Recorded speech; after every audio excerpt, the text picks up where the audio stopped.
I stared at the withdrawal form in my trembling hands, my daughter's lawyer looking at me with barely concealed disgust. The words blurred together through my tears, but I knew what they said.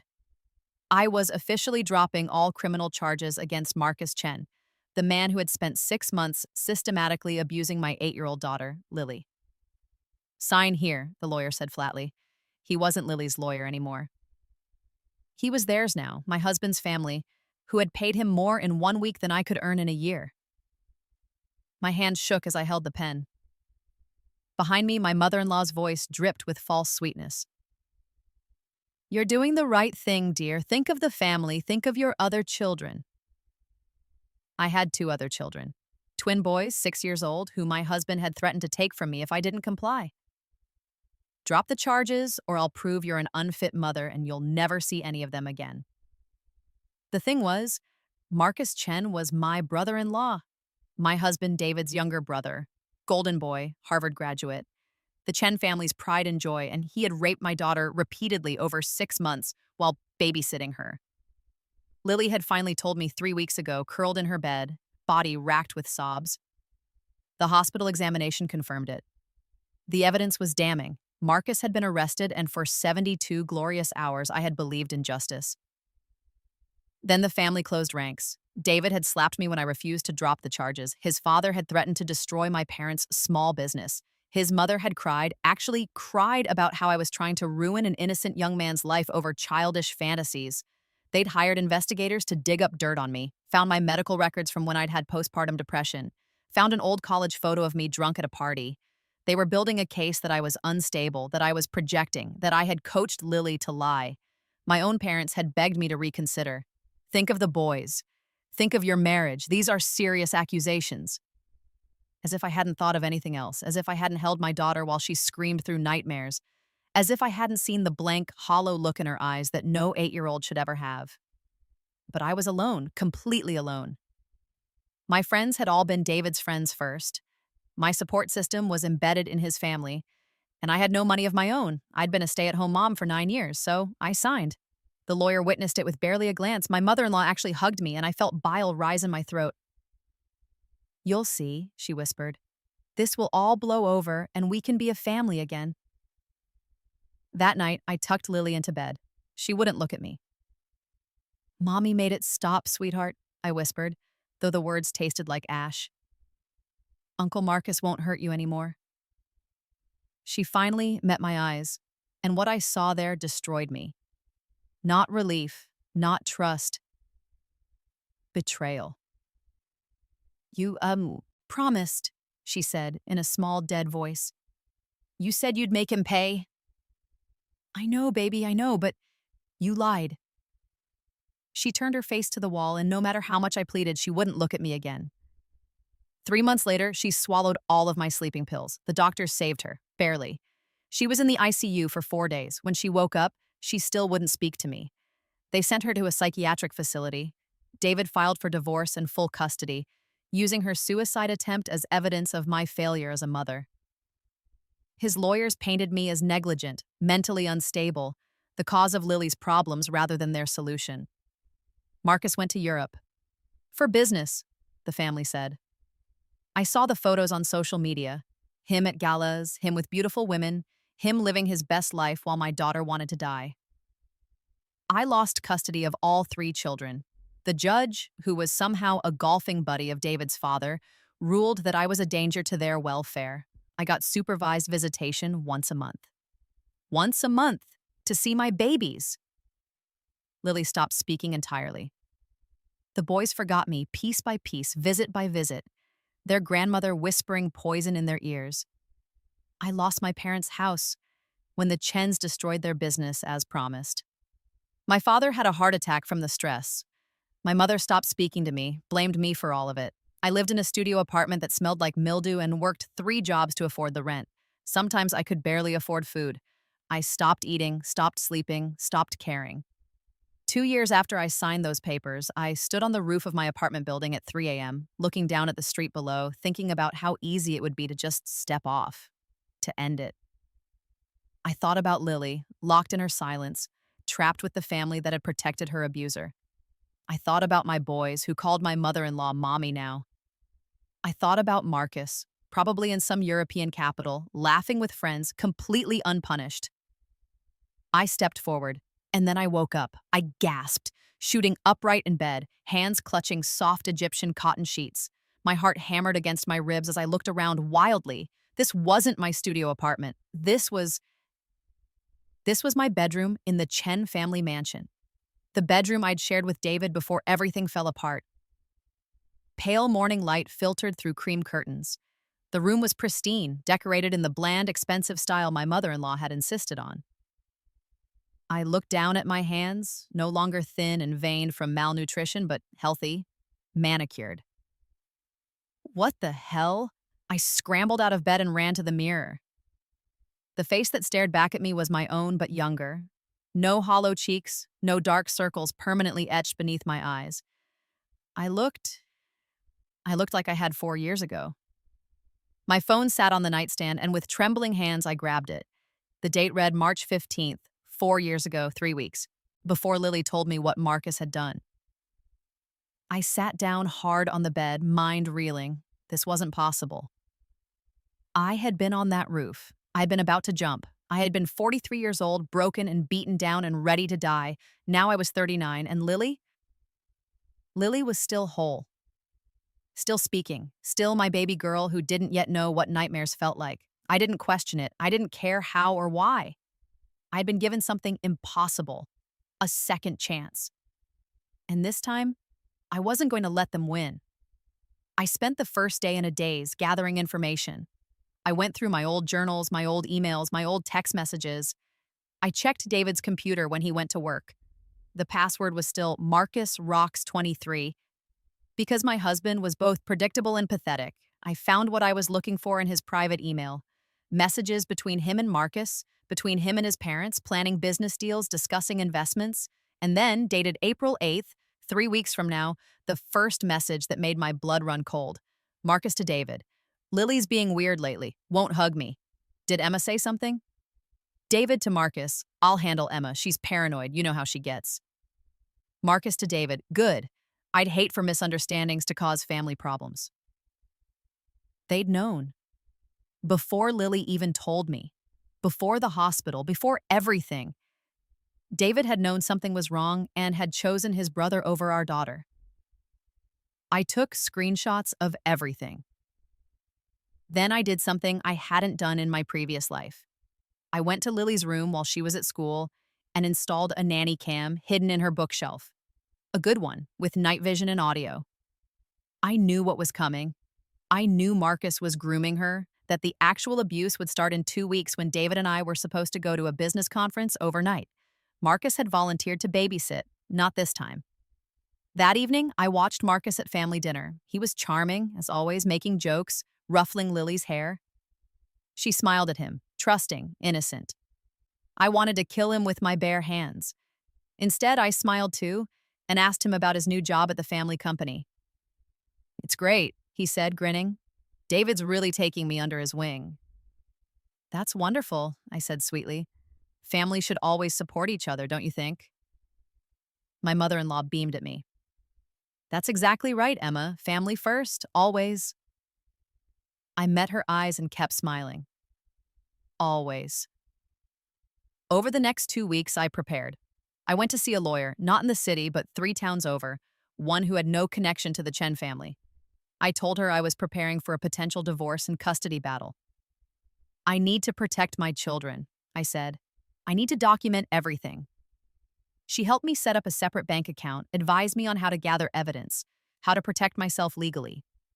I paid her in cash from money I'd been slowly withdrawing from the household account. I documented everything, took photos of bank statements showing how David controlled all our finances, recorded conversations with my mother-in-law about how I should be more obedient and know my place. Compiled evidence of the Chen family's business dealings, some of which weren't exactly legal. I also did something else. I tracked down the other families. Because here's what I'd learned in my previous life when it was too late to matter. Marcus had done this before. 3 other families had come forward after his arrest, their own children his victims. But by then, I'd already dropped the charges, and without my case, the others fell apart. The families were pressured, bought off, threatened into silence. Not this time. I found them through online support groups, through careful investigation. The Kim family, whose daughter Sarah had been Marcus's piano student. The Rodriguez family, whose son Tommy had been on Marcus's Little League team. The O'Brien family, whose daughter Grace had been in Marcus's Sunday school class. I contacted each of them anonymously, told them I was investigating Marcus Chen, asked if anything had ever happened with their children. The responses were heartbreaking. Yes, something had happened, but they'd been afraid. The Chens were powerful. They'd threatened legal action for slander. They'd had investigators harass the families. They'd made it clear that coming forward would destroy them. Do you have evidence? I asked each of them. We have our children's testimonies, they said. But who would believe them against the Chen family? Keep records of everything, I told them. Text messages, emails, doctor's visits, therapy sessions. Document everything. I'm building a case. When I move, I'll contact you. We'll do this together. They were skeptical but desperate. They agreed. The conference was scheduled for April 20th. David had already booked the hotel, already confirmed with Marcus that he'd watch the kids. 3 days before, I told David I couldn't go. What? He looked up from his laptop, annoyed. Emma, this is important. This is where I'm closing the Yamamoto deal. I know, I said quietly. But I don't feel comfortable leaving the kids overnight. Can't we get a regular babysitter? His eyes narrowed. Marcus is family. What's wrong with Marcus? Nothing's wrong with Marcus, I lied smoothly. I miss the kids when we're gone. And Lily's been having nightmares lately. I think she needs her mom. This was true. Lily had been having nightmares in the original timeline, too. The grooming had already started, the psychological abuse. David's face hardened. You're being ridiculous. Marcus is better with the kids than most babysitters, and this conference is critical for my career. Our lifestyle depends on these deals, Emma. Or have you forgotten who pays for this house, your car, your credit cards? There it was, the first hint of who he really was. In my previous life, I'd caved immediately, afraid of his anger, afraid of losing financial security. I haven't forgotten, I said calmly. I'll stay home with the kids. You go to the conference. He stared at me, surprised by my defiance. We're going together. You're my wife. It's expected. Then ask your mother to watch them. My mother has her book club that weekend. Then hire a babysitter. Marcus is already... I said no, David. The slap came fast, snapping my head to the side. My cheek burned, my eyes watered, but I didn't cry out. I'd been hit before in my previous life, though I'd blocked most of those memories. Don't you ever speak to me that way, he hissed. I am the head of this household. You do what I say. I touched my cheek, then pulled out my phone and took a photo in the hall mirror, capturing the red mark, his reflection in the background. What the hell are you doing? He demanded. Documenting, I said simply. His face went pale, then red with rage. Give me that phone! No! He lunged for me and I dodged, running toward the stairs. He caught my arm, yanked me back. We struggled and I made sure to cry out loudly, made sure the twins' nanny, who was in the kitchen, would hear. Mrs. Chen? Rosa called, running into the hall. What's going... Oh my God! David released me immediately, straightening his tie. Everything's fine, Rosa, just a domestic disagreement. Rosa looked at my red cheek, my mussed hair, my tearful eyes. Mrs. Chen, are you all right? Rosa, can you please take the children to the park? I asked steadily. David and I need to talk. She hesitated, clearly uncomfortable, but nodded and hurried upstairs to get the kids. Once she was gone, David stepped close to me, voice low and threatening. You're making a big mistake, Emma. The only mistake I made, I said, meeting his eyes, was not seeing who you really were. That night, I slept in the guest room with the door locked. The next morning, I took the children and went to my parents' house. My father opened the door surprised. Emma, what's wrong? I'm leaving David, I said. Can we stay here for a few days? My mother appeared behind him, face pinched with worry. Oh, Emma, you can't be serious. Every marriage has rough patches, but he hit me, Mom. Silence. "Let me see," my father said gruffly. I showed them the photo, the bruise now purpled on my cheek. My father's jaw tightened. My mother made a small, distressed sound. "You're staying here," my father said, "as long as you need." This was different from my previous life. Then I hadn't left until after Lily told me about the abuse, and by then, the Chens had already started their campaign against me. I'd been isolated, weakened. Not this time. This time, I was acting first. David called 37 times that first day. Then his mother called. Then his father. Then his lawyer. I answered the lawyer. "Mrs. Chen, I'm advising you to return to the marital home immediately. This abandonment could be used against you in custody proceedings." "I have photographic evidence of domestic violence," I said calmly, "and I will be filing a police report today. If Mr. Chen wants to discuss custody, he can do so through my attorney." I gave him my lawyer's name and hung up. The police report was cathartic. The officer was kind, professional. He photographed my bruise, took my statement, gave me resources for domestic violence victims. "Do you want to press charges?" he asked. "Yes," I said. "Absolutely yes." In my previous life, I'd never called the police when David hit me. I'd been too afraid, too ashamed, too convinced I deserved it. This time, I knew better. The next 2 weeks were chaos. David hired the best divorce lawyer in the state. His family threatened me, tried to bribe me, tried to intimidate my parents. But I held firm and my parents stood with me. The conference date came and went. David didn't get his deal. He blamed me publicly, told anyone who would listen that I was unstable, vindictive, trying to ruin him. I didn't care. Because I was waiting for the right moment. May 1st, 2 weeks after the original timeline when Lily would have told me about the abuse. I picked up Lily from school, took her for ice cream, and said gently, "Baby, I want to ask you something, and I need you to be honest with me. Has Uncle Marcus ever touched you in a way that made you uncomfortable?" Her eyes went wide. Her ice cream cone trembled in her hand. "Sweetie, it's okay," I said softly. "If something happened, it's not your fault. You can tell Mommy." She burst into tears. He said I couldn't tell. He said if I told, you'd be mad at me. He said it was our special secret." My heart shattered, even though I'd known this was coming. I pulled her into my arms and held her while she sobbed. "Nothing he did was your fault," I whispered fiercely.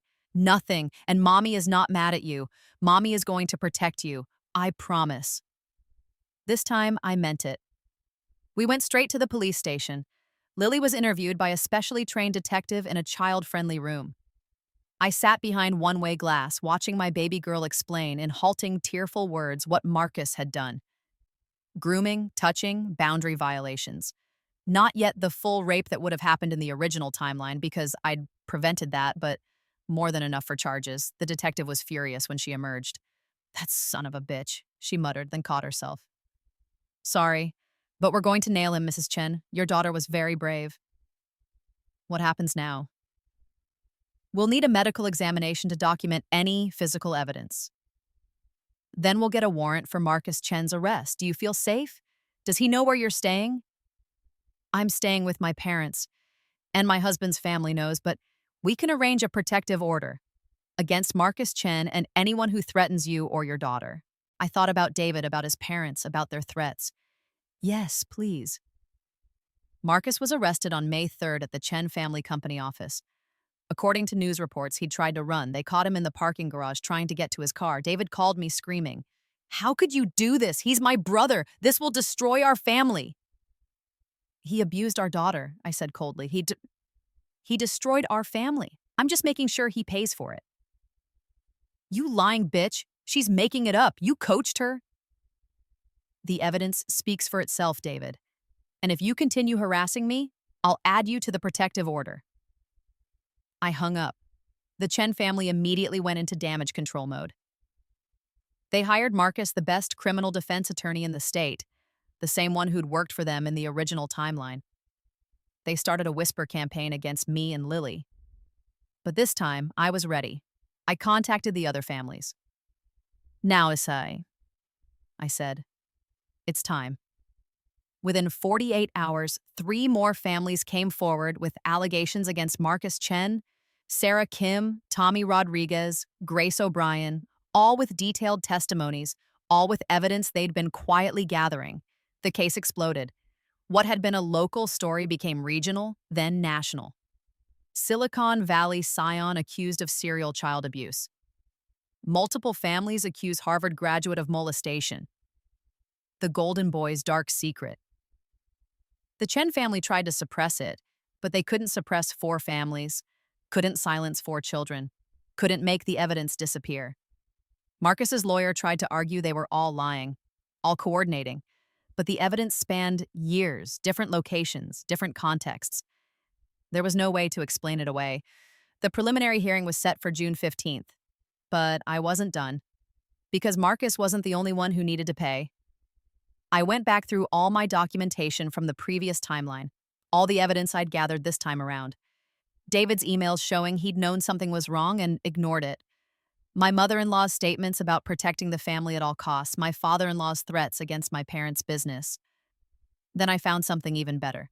In David's computer files, buried deep in encrypted folders, evidence that the Chen family company had been defrauding investors for years. Shell companies, fake contracts, embezzled funds, millions of dollars. David had been in on it. His father had orchestrated it. Even his mother had signed off on documents. I didn't know enough about white-collar crime to handle this myself, so I did something that felt incredibly satisfying. I sent everything to the FBI. The anonymous tip included detailed financial records, email chains, and a helpful timeline of illegal activities spanning a decade. I also sent copies to the SEC and the IRS, just to be thorough. The FBI raid happened on June 10th, 5 days before Marcus's preliminary hearing. It was beautiful. I watched the news coverage from my parents' living room, Lily curled up next to me, the twins playing with blocks on the floor, federal agents swarming the Chen family company, David being let out in handcuffs, his father shouting about lawyers and rights, his mother crying on the courthouse steps. My phone rang. It was my previous lawyer, the one the Chens had paid off. Mrs. Chen, I think we need to talk about your custody case. I don't think so, I said pleasantly. I've already informed the Bar Association about your conflict of interest in my previous case. You're welcome to wait for their investigation. I hung up before he could respond. That afternoon, I got a call from David's new lawyer. Not the fancy one, but a public defender, since all the Chen family assets had been frozen. My client would like to negotiate a custody arrangement. Full custody to me, I said. He gets supervised visitation, pending the outcome of his criminal trial, and he signs over all rights to the marital assets, the house, the cars, the bank accounts. That's not reasonable. Tell him the alternative is I testify at his trial about how he knew Marcus was abusing Lily and did nothing. I have emails, texts, recorded conversations. Tell him I'll make sure everyone knows he chose his brother over his daughter. Silence. He'll sign, the lawyer said quietly. He did. Marcus's trial was in August. I sat in the front row every single day, holding Lily's hand when she had to testify. All 4 children testified, and the jury looked sick by the end of it. The defense tried everything. They said the children were coached. They said the families were coordinating for a payout. They said Marcus was being targeted because of his family's wealth. But the evidence was overwhelming. Medical exams, forensic interviews, text messages Marcus had sent to other pedophiles. Yes, they found those too, once they seized his electronics. Images on his computer that made even the judge turn pale. The jury deliberated for 4 hours, guilty on all counts, 87 years to life. Marcus's face when the verdict was read, shock, horror, the sudden realization that his family's money and power couldn't save him, was the most satisfying thing I'd ever seen. Almost. David's trial was in October. Federal charges, fraud, embezzlement, money laundering. Also charges, failure to report suspected child abuse, a mandatory reporter crime since he'd occasionally volunteered at Lily's school. He took a plea deal. 15 years, federal prison. His father got 25 years. His mother got 10 for her role in the financial crimes. My former mother-in-law, the woman who had told me family first, always, sobbed as she was led away in handcuffs. I felt nothing. But here's the thing about revenge. It's not complete until everyone pays. Because there were others complicit. The lawyer who had helped them suppress evidence in the hut. Original timeline, disbarred. The judge who'd ruled against me in the custody case, investigated for bias and removed from the bench. The private investigators who'd harassed the families, sued for stalking and harassment. And my parents' business competitor, the one who'd gleefully helped the Chens destroy them in the original timeline? I sent evidence of his own shady dealings to the IRS. He went bankrupt within 6 months. I was thorough. Some might say I was vindictive. I called it justice. The civil suits took another year. The 4 families united, sued Marcus Chen and the Chen family estate for damages. Since their assets weren't completely frozen, some had been hidden in offshore accounts we later found, there was money to claim. The settlement was $30 million split among the 4 families. Sarah Kim's family used their share to start a foundation for child abuse prevention. Tommy Rodriguez's family moved to a new state, gave their son a fresh start. Grace O'Brien's family donated most of it to therapy programs for abuse survivors. My family? I set up trust funds for all 3 of my children, especially Lily. Money for therapy, for college, for whatever future she wanted. The rest I used to start a legal advocacy organization for families going up against powerful abusers. Free lawyers, investigators, support services. Everything I wish I'd had. I called it second chances. 2 years after I woke up in my old bedroom, I sat in my new house. Smaller than the Chen mansion, but actually ours, mine, and the kids, watching Lily play piano. She was healing. Slowly, painfully, with so much therapy and support and love. But she smiled now. She spoke. She laughed. The nightmares had mostly stopped. The twins were thriving too, away from the toxic influence of the Chen family. And me? I had filed for a legal name change. I wasn't Emma Chen anymore. I was Emma Torres again, my maiden name, reclaimed. My mother came over for dinner that night, bringing my father's famous pasta. He'd recovered from his heart attack, which never happened in this timeline, and was teaching the twins to play chess. You know, my mother said quietly as we watched the kids, I was wrong, before. When I said you should prioritize the family, should keep the peace. Mom. No, let me finish. She took my hand. You taught me something, Emma. You taught me that protecting your children is the only thing that matters. Not reputation, not money, not keeping up appearances, just them, their safety, their happiness. I squeezed her hand, tears in my eyes. I learned that the hard way, Mom. I learned it too late. But you learned it, she said. And you fought for them. You saved them. I looked at Lily, her fingers dancing over the piano keys, playing a song she'd composed herself, called Survivor. They saved me too, I whispered. Sometimes, late at night, I wonder if the original timeline still exists somewhere. There's a version of me who jumped off that roof who never got a second chance. I hope not. I hope that when I woke up 4 years in the past, that terrible future was simply erased, that it never happened for anyone but me. But if it still exists, if some version of me is still suffering in that timeline, I want her to know this. You were not weak. You were not wrong. You were fighting impossible odds against people who had all the power, and they cheated and they lied and they destroyed you. But in another world, in this world, we won. The final piece fell into place 3 years later.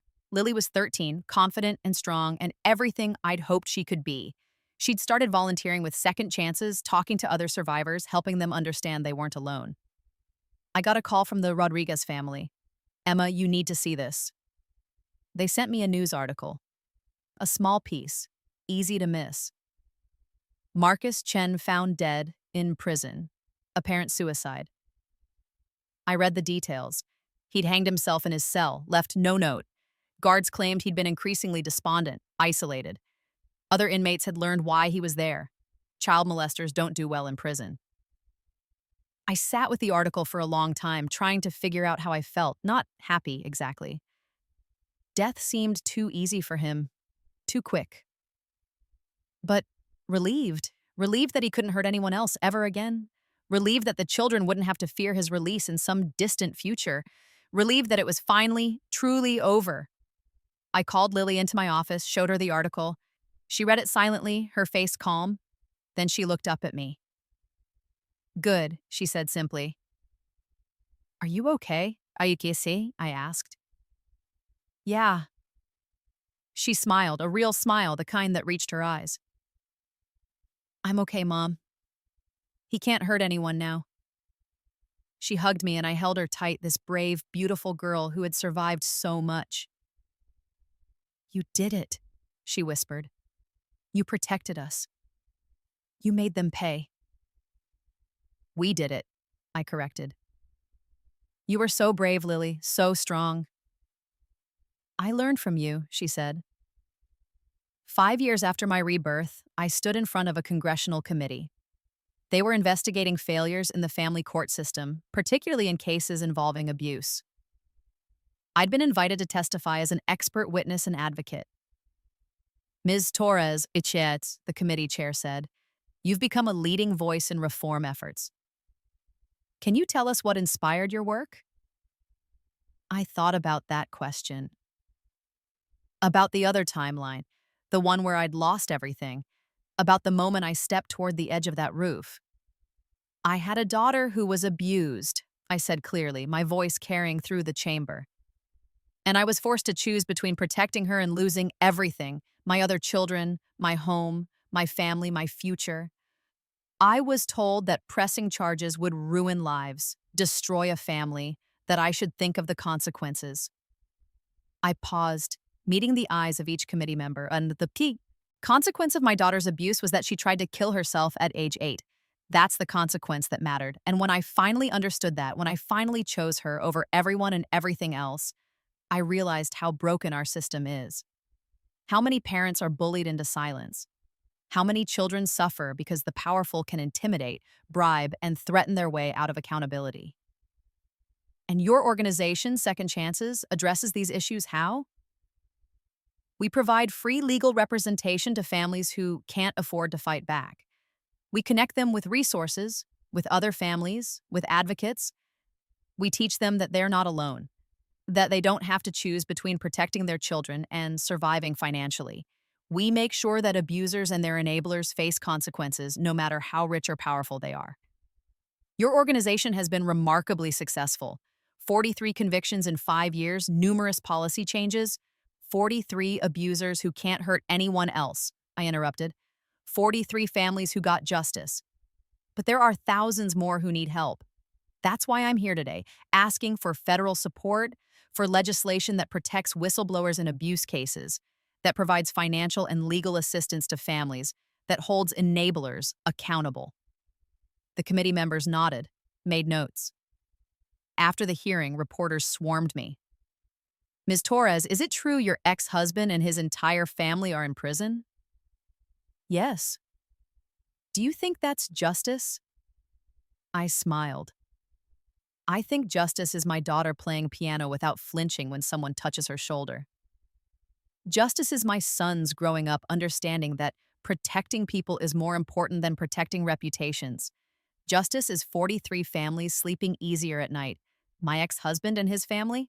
That's just consequence." 10 years after my rebirth, Lily graduated high school as valedictorian. Her speech was about survival, resilience, and the importance of fighting for yourself and others. There wasn't a dry eye in the auditorium. "My mother taught me," she said, looking right at me in the audience, "that second chances aren't just about what you do differently. They're about who you become. She taught me that strength isn't avoiding the fall, it's choosing to stand back up and then reaching down to help others rise too." She was going to Harvard in the fall, studying law. "I want to be like you, Mom," she'd told me when she got her acceptance letter. "I want to fight for people who can't fight for themselves."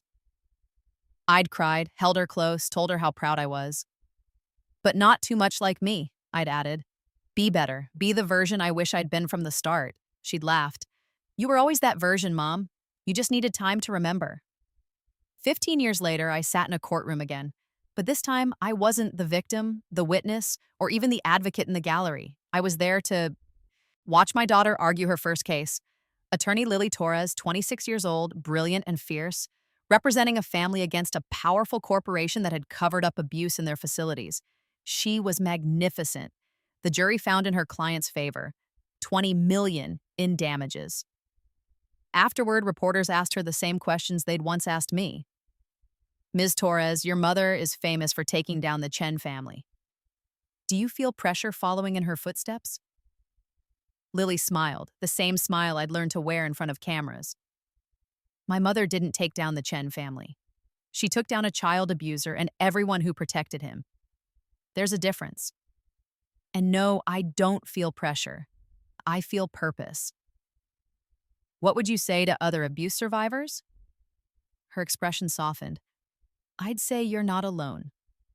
I'd say it wasn't your fault. I'd say there are people who will believe you, who will fight for you, who will make sure you get justice. And I'd say that survival isn't just about enduring. It's about taking back your power, your voice, your life. Don't let anyone silence you. Don't let anyone tell you to protect the people who hurt you. Protect yourself, protect each other, and never, ever let them make you drop the charges. 20 years after my rebirth, I'm 59 years old, David is still in prison, won't be eligible for parole for 3 more years, and I've already written my statement opposing it. His father died in prison 5 years ago. Heart attack? His mother was released last year for good behavior, but she's a broken woman, shunned by her social circle, living in a small apartment on Social Security. I don't feel bad for her. Marcus is long dead, his name's synonymous with predator in all the advocacy circles. My organization, Second Chances, has grown beyond anything I imagined. Offices in 30 states, over 2,000 convictions, countless families saved. Lily is a partner at a major law firm specializing in abuse cases. The twins are both therapists working with trauma survivors. My parents are retired, proud, and finally at peace. And me? I still have nightmares sometimes. Dreams where I'm back on that roof, back in that timeline where I lost everything. But I wake up in my own bed, in my own house, surrounded by photos of my thriving children. And I remember that timeline doesn't exist anymore. I erased it. I fought my way back from the edge of oblivion and rewrote every single word of my story. They made me drop charges against her abuser, but after rebirth, I pressed charges against all of them, and I won.